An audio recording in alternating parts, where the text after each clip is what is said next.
I still remember the night when I walked into the ICU and saw a man in his late 60s lying motionless, surrounded by blinking monitors. His wife told me he went to bed feeling fine, but the next morning, he never woke up. No trauma, no warning signs, just a stroke that hit silently in the night. That case changed how I look at sleep forever. It made me ask a question. I now ask every patient over the age of 50. Do you know what position your head is in when you fall asleep? Most people think sleep is when the brain gets to rest and recover. But what if I told you that how you place your head on the pillow tonight could either help your brain repair itself or quietly cut off its lifeline? You see, there's a specific way many of us sleep that seems comforting, but actually increases the risk of reduced blood flow to the brain. And the worst part? You won't feel it happening. No alarms.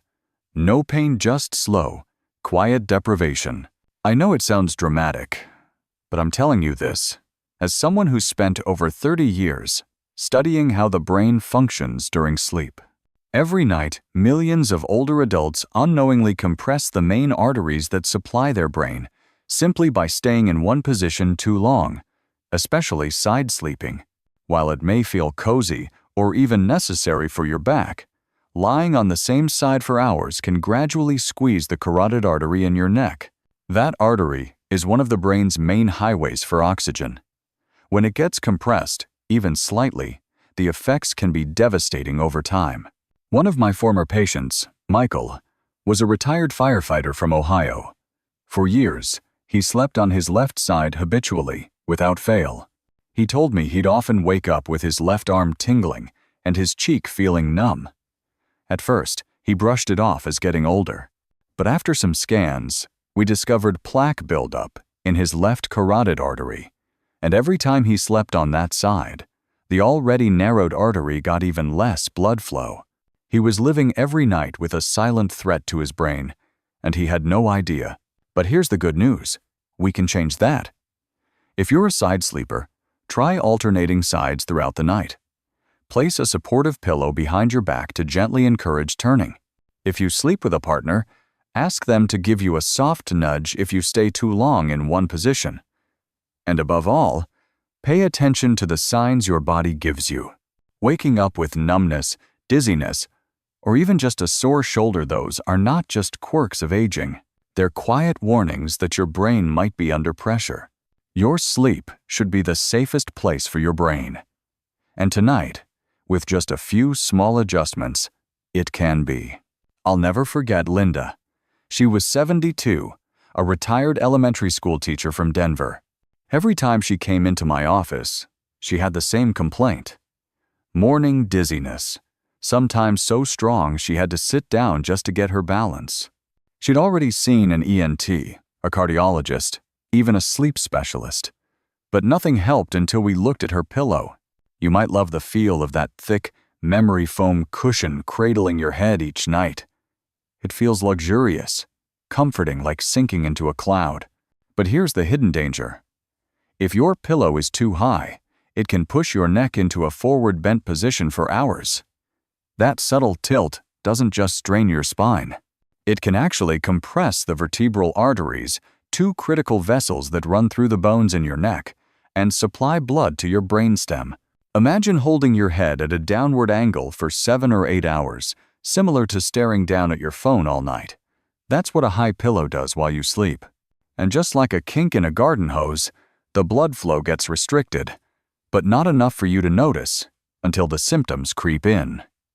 Dizziness, brain fog, morning headaches, feeling like you're still half asleep even after 8 hours in bed. In Linda's case, once we replaced her pillow with a flatter one that aligned her head with her spine, her symptoms began to fade within days. She was shocked. Something as simple as the angle of her neck during sleep had been quietly robbing her brain of oxygen. As we age, the space within our necks narrows. That's a normal part of life, but it also means we have less room for error. If your pillow is pushing your chin toward your chest, it's likely putting tension on arteries that have already lost some flexibility. This is especially risky for anyone with a history of high blood pressure, spinal arthritis, or narrowing in the cervical spine. So how do you know if your pillow is too high? Here's a quick check. Lie on your back and notice the alignment of your face. Your nose should be in line with your sternum, not angled downward. If your chin is closer to your chest than your forehead, it's time for a change. Sleep is supposed to restore your mind and body. But if your head is misaligned for hours every night, you're not resting, you're restricting. And your brain deserves better than that. There's a reason so many people curl up into a tight little ball when they go to sleep. It feels safe, familiar, like the body is returning to a position it once knew in the womb. But what if that same comfort is silently cutting off the oxygen your brain needs to thrive? That's exactly what was happening to Eleanor, a 69-year-old woman from Michigan, who came to me complaining of morning numbness in her hands and strange dizzy spells that hit her before she even got out of bed. She drank plenty of water, her labs were normal, and her diet was balanced. But every morning felt like she was waking up underwater. Something was off, and no one could explain why until I asked her how she slept. She showed me. She tucked her knees up high, curled her chin down, and hugged a pillow to her chest. It was the classic fetal position, tight, compact, and over time, dangerous. Here's what happens physiologically. When you curl up that tightly, your chest cavity has less room to expand. That means your lungs can't fully open, so less oxygen gets into your bloodstream.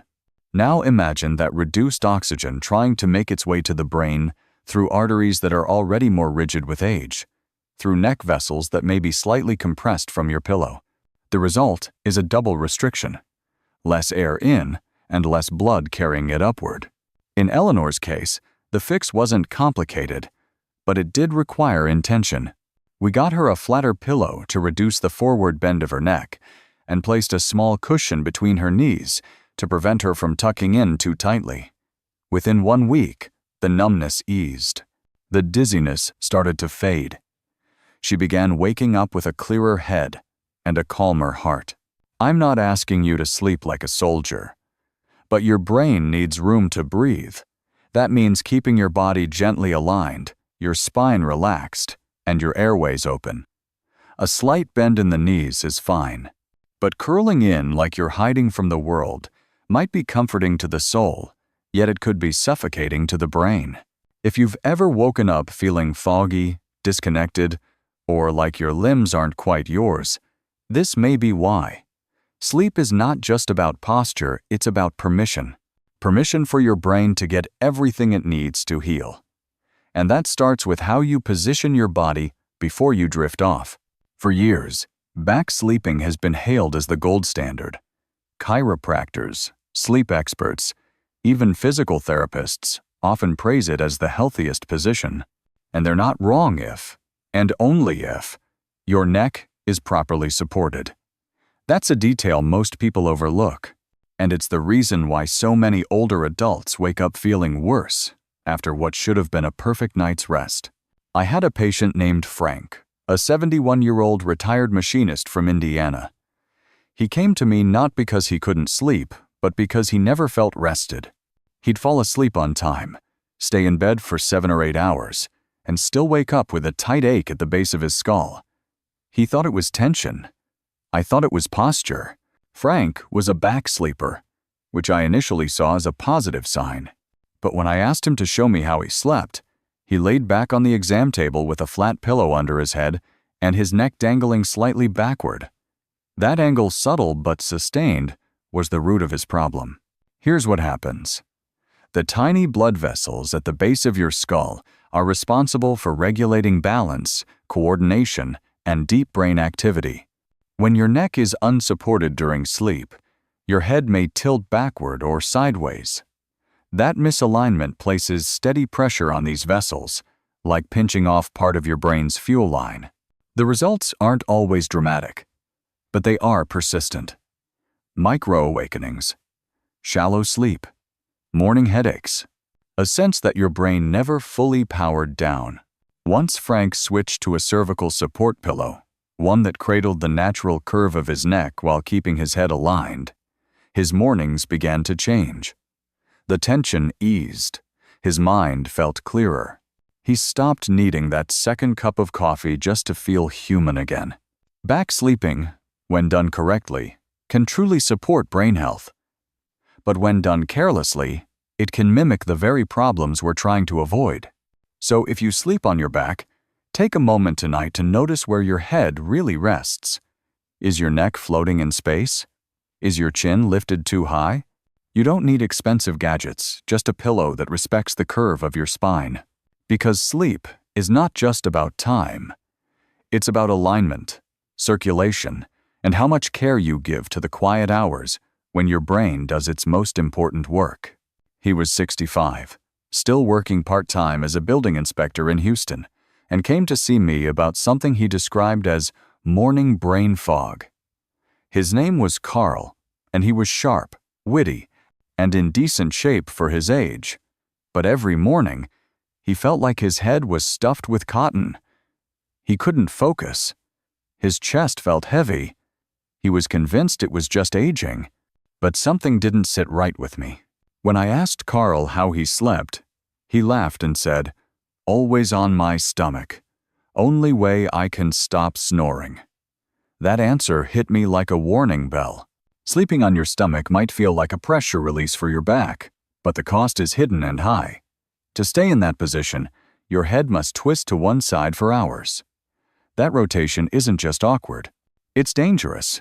It compresses the carotid artery, the primary vessel that delivers oxygen-rich blood to your brain. Do it once, and your body adapts. Do it every night for years, and you're creating a slow chokehold on your brain's blood supply. But that's not all. When you lie face down, your chest bears the weight of your body against the mattress. Your lungs can't fully expand. Your diaphragm works harder. And the oxygen in your bloodstream drops, especially if you already have hypertension or arterial stiffness, which many older adults do. The double hit of restricted neck flow and shallow breathing becomes a quiet storm. It may not wake you in the middle of the night, but it can leave you feeling like you barely slept at all. Carl's case wasn't rare. After we evaluated him more thoroughly, we discovered elevated blood pressure spikes during sleep and oxygen desaturations patterns, consistent with poor circulation caused by body positioning. He had been unknowingly pushing his brain into oxygen debt every single night. We worked on changing his sleep posture slowly. It wasn't easy. After decades of stomach sleeping, the habit was hard to break. But with a body pillow and some firm support under his knees and lower back, he gradually transitioned to side sleeping. Within weeks, the brain fog began to lift. I won't lie, if you're a dedicated stomach sleeper, change won't happen overnight. But your brain is worth the effort. If you must sleep on your stomach, minimize the damage. Use a thin pillow, or none at all. Place a small cushion under your hips to ease the lumbar curve and reduce strain on your chest. And most importantly, give yourself permission to change a habit that no longer serves your health. Because the position you fall asleep in could be the very thing standing between your brain and the oxygen it so desperately needs. It was winter in Chicago when I met Harold, a 70-year-old widower who lived alone and preferred things quiet and warm. He came in complaining of sluggish mornings, persistent fatigue, and a weird kind of mental heaviness that seemed to linger until noon. No signs of sleep apnea, no signs of depression. But when I asked him to walk me through his bedtime routine, he said something that stopped me cold. "I like to pull the blanket all the way over my head. Keeps the cold out." That's when the picture snapped into place. Sleeping with your head under the covers may feel cozy, like you're creating your own little cocoon. But what you're actually doing is recycling the air you exhale. The carbon dioxide builds up. The oxygen level drops. And the environment under that blanket becomes a small greenhouse of stale, used air. While you sleep, your brain depends on a steady flow of oxygen to repair, detoxify, and restore function. When that flow is compromised, even slightly, the effects compound. In Harold's case, we used a simple oxygen monitor. The difference between the air in his room and the air under the blanket was enough to explain his symptoms. His brain had been working overtime all night on low fuel, and the results showed up in his mornings: foggy thinking, fatigue, even mild memory lapses. The body can adjust to lower oxygen for a time, but the brain struggles. Especially during sleep, when circulation naturally slows and your brain's detox system is in overdrive. This isn't just theory. Low oxygen at night can thicken your blood, making clots more likely. Combined with slowed nighttime circulation, it creates the perfect storm for a stroke. Even if you're healthy, the risk quietly increases with every night you spend breathing the same trapped air. The solution is simple, but vital. Keep your nose and mouth exposed to fresh air. Instead of pulling the covers up to your forehead, try layering lighter blankets or using a heated mattress pad. Your body still gets the warmth, but your brain gets what it truly needs: oxygen. Harold made the switch reluctantly at first, but within a week, he started waking up clearer, more alert, and with energy he hadn't felt in months. It wasn't magic. It was just airflow. Sleep should be restorative, not restrictive. And your brain, above all, needs fresh air to heal. Don't let comfort cost you clarity. There's something comforting about drifting off in a recliner. You've just watched a late-night game, or maybe a documentary on the History Channel, and you feel your eyelids get heavy. That plush leather chair cradles your back, your head, your legs. It feels harmless. It feels good. But for some people, especially those over 60, sleeping in a recliner doesn't just disrupt rest. It can quietly set the stage for a life-threatening clot. That was the case with Martin, a 74-year-old Army veteran from Kansas City. He suffered from chronic back pain and said the only place he could sleep comfortably was in his recliner. He'd nod off there every night, sometimes for 8 hours straight.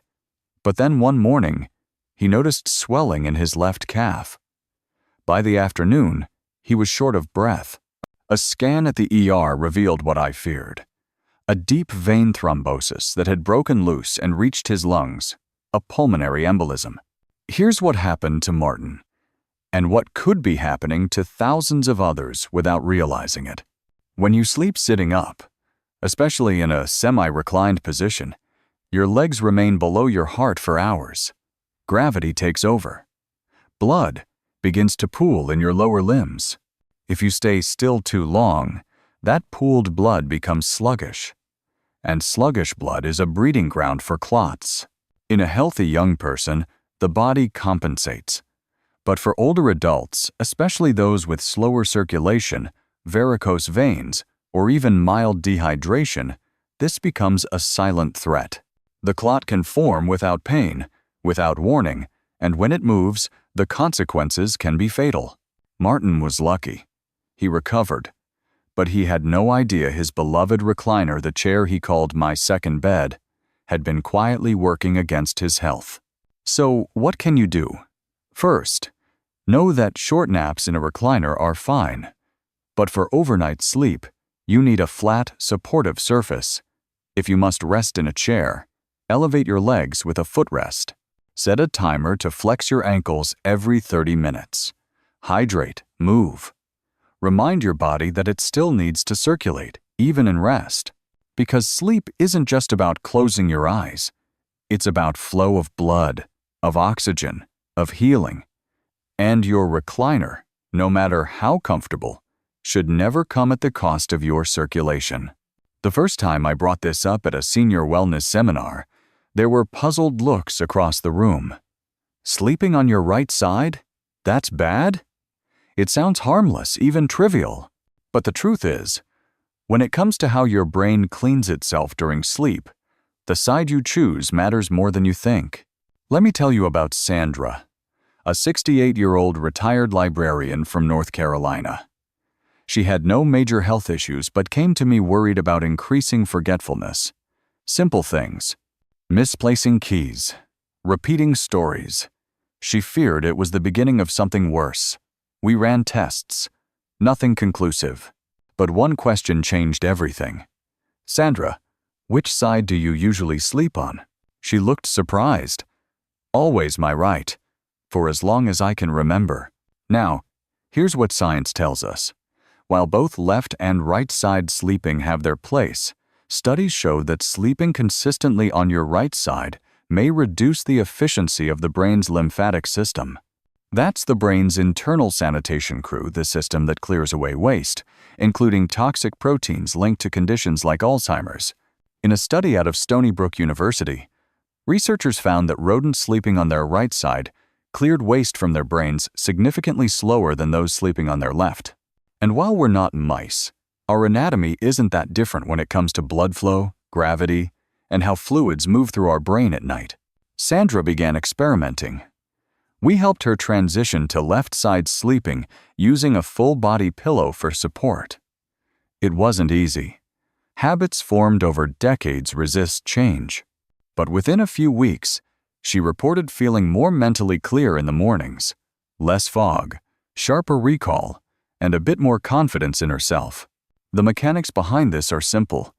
Your body's major blood vessels, especially the inferior vena cava, which carries blood back to the heart, run closer to the right side. When you lie on that side, you're placing subtle pressure on those pathways. Over time, this can mean less efficient circulation and less optimal brain detox during sleep.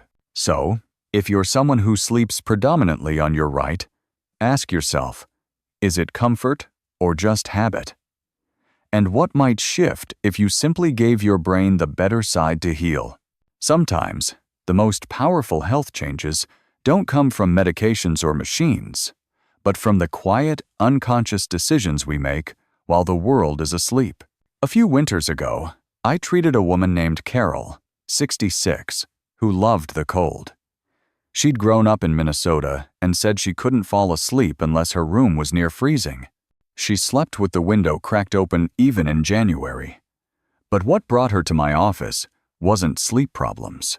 It was the cluster of symptoms that followed her every morning: stiff neck, pounding headaches, and a sense of confusion that made her mornings feel like she was coming out of anesthesia. When I asked about her sleep setup, it all clicked. No neck support, a cold room, and the perfect recipe for overnight vascular constriction. Let's talk about what happens when your bedroom gets too cold. Your body tries to preserve heat by constricting blood vessels, especially around your extremities and your neck. That's a normal survival response. But if your neck is also poorly supported, let's say your pillow is too flat, or your head is falling to one side, that tight vascular space around your cervical spine becomes a bottleneck. Blood flow to the brain slows, oxygen delivery drops, and the symptoms, though delayed, begin showing up the next morning. Carol didn't need medication. She didn't need therapy. She needed warmth and alignment. We replaced her pillow with one that supported the curve of her neck, and she started sleeping with a soft fleece wrap that kept the base of her skull warm. Within days, her headaches eased, the confusion lifted, and for the first time in months, she said her mornings felt light. There's nothing wrong with enjoying a cool room. It can, in fact, improve sleep quality. But there's a tipping point where cold becomes a threat, especially when paired with poor posture, tense muscles, constricted arteries, oxygen-starved brain tissue. It's a cascade that unfolds in silence and only shows itself after the damage begins. So, here's the balance. Keep your room around 65 degrees Fahrenheit, but guard your neck. Use a pillow that doesn't just feel good but keeps your cervical spine aligned. Add warmth directly where your brainstem lives, at the back of your neck. It's not just about comfort. It's about protecting the lifeline between your heart and your mind. Because sleep isn't just the body's pause button. It's when your brain does its most complex, beautiful, invisible work. And every detail from temperature to neck support can be the difference between waking up refreshed or waking up at risk. Over the years, I've seen more patients than I can count who thought they were just tired, just getting older, just having a rough week. But when we peeled back the layers, what we found was a common thread. How they slept wasn't helping them heal. It was holding them back. You see, sleep isn't passive. It's not simply the absence of activity. It's the most active time for your brain to detoxify, restore memory pathways, repair damaged cells, and rebalance the systems that keep you alive and thinking clearly. And the position you sleep in, the angle of your neck, the air you breathe, all of it matters more than we were ever taught to believe. Maybe you recognized yourself in one of these stories. Maybe you've woken up with numb hands or a dizzy spell that didn't quite make sense. Maybe you just assumed poor sleep was part of aging, but I'm here to tell you, it's not. Not always. And you have more control than you think. Tonight, before you close your eyes, pause for a moment. Ask yourself the quiet questions. Is my neck aligned? Can I breathe freely? Am I sleeping in a way that supports my circulation, not restricts it? These simple checks may be the most powerful health habit you build this year. And the best part? They cost nothing, just intention. If something I shared helped you tonight, even just one insight, leave a comment below and let me know. Drop a 1 if you're going to make even a small change to the way you sleep. And if you know someone over 60 who's struggling with fatigue, dizziness, or mental fog, send this video their way. It might just be the shift that saves their mind. And don't forget to subscribe. At Health 365, we're not here to scare you. We're here to empower you. To help you live stronger, age better, and protect your most vital organ, your brain. Sleep well, friend. You've earned it.